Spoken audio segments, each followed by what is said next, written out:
சூரிய கடிகாரம். எழுதி வாசிப்பவர் சாய்மான். சின்னமனூர் கிராமம் சோலைப்பட்டு ஊராட்சிக்கு உட்பட்டது. சோலைப்பட்டு ஊராட்சியின் தொடக்கப்பள்ளி சின்னமனூரில் ஒன்று உள்ளது.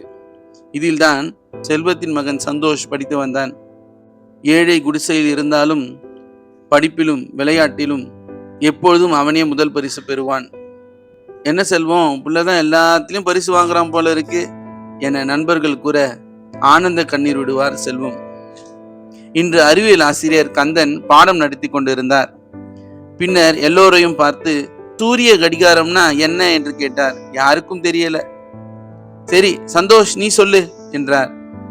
சந்தோஷ் மெல்ல சொல்ல ஆரம்பித்தான். சார், சூரியன் கிழக்கில உதித்து மேற்கில மறையும் சார். அதனால ஒரு கம்பி மாதிரி ஒன்றை கட்டையில நடுவே நிறுத்தினால் அந்த நிழலை வைத்து நாம் மணியை கணக்கிடலாம் என தன் வீட்டிலே செய்து வைத்ததை அப்படியே சொல்லி கொண்டிருந்தான். என்ன சந்தோஷ், தத்துருவமா சொல்ற என ஆசிரியர் கேட்க சிரித்தபடி வகுப்பு முடிந்ததும் வீட்டுக்கு ஓடி சென்றான். அவன் வீட்டிலே இருந்த அந்த சூரிய கடிகாரத்தையே உற்று பார்த்தான்.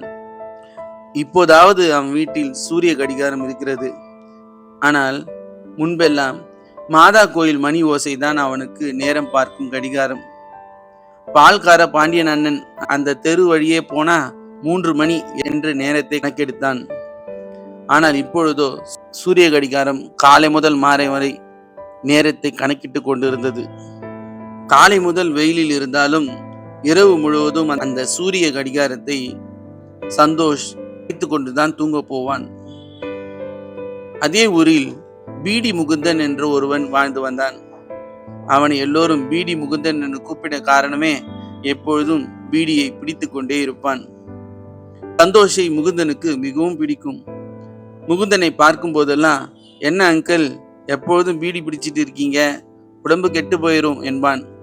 அதற்கு அவன், எனக்கு தானே பாதிக்குது, உனக்கு இல்லையே என கூறுவான். இல்லை அங்கிள், அந்த புகை காத்துல கலக்கிறதுனால எல்லாருக்கும் பரவுது என்பான். எங்க காட்டு என வேடிக்கையாய் பேசிவிட்டு போய்விடுவான் முகுந்தன். இரவு நேரத்தில் முகுந்தன் சந்தோஷ் குடிசையின் பக்கம் நடந்து போய் கொண்டிருந்தான். தவறுதலாக பீடியின் நெருப்பு சந்தோஷ் வீட்டு குடிசையின் மீது வீசிவிட்டான். பின்னர் எட்டி சில முறை பார்த்தான். எதுவும் எரியவில்லை. நெருப்பு பற்றவில்லை என நினைத்து சென்று விட்டான். ஆனால் நெருப்பு குடிசையை பற்றி கொண்டது. சந்தோஷின் தந்தை செல்வம் திடீரென கண் விழித்தார். குடிசை பற்றி எரிந்து கொண்டிருந்தது. தன் மகனை கையில் பிடித்து கொண்டு வெளியே ஓடி வந்தார். தூக்கத்திலிருந்து மீண்ட சந்தோஷ், அப்பா, எனக்கு சூரிய கடிகாரம் வேணும் என அழுது கொண்டே இருந்தான். அதற்குள்ளாக ஊரே அங்கே திரண்டு விட அனைவரும் சேர்ந்து அந்த குடிசையை அணைக்க முற்பட்டனர். முகுந்தனும் அங்கே ஓடி வந்தான். அவனுக்கு மட்டும்தான் தெரியும் குடிசை எரிவதற்கு காரணம் யார் என்று. திடீரென சந்தோஷ் குடிசைக்குள்ளே ஓடினான். என்னோட சூரிய கடிகாரம்னு கத்திக்கொண்டே உள்ள போனவனுக்கு வெளியே வர வழி தெரியவில்லை. உள்ளேயே அழுது கொண்டிருந்தான். அவனின் தந்தையும் உள்ளே செல்ல முயற்சித்தும் ஊர் மக்கள் அவரை பிடித்து கொண்டனர்.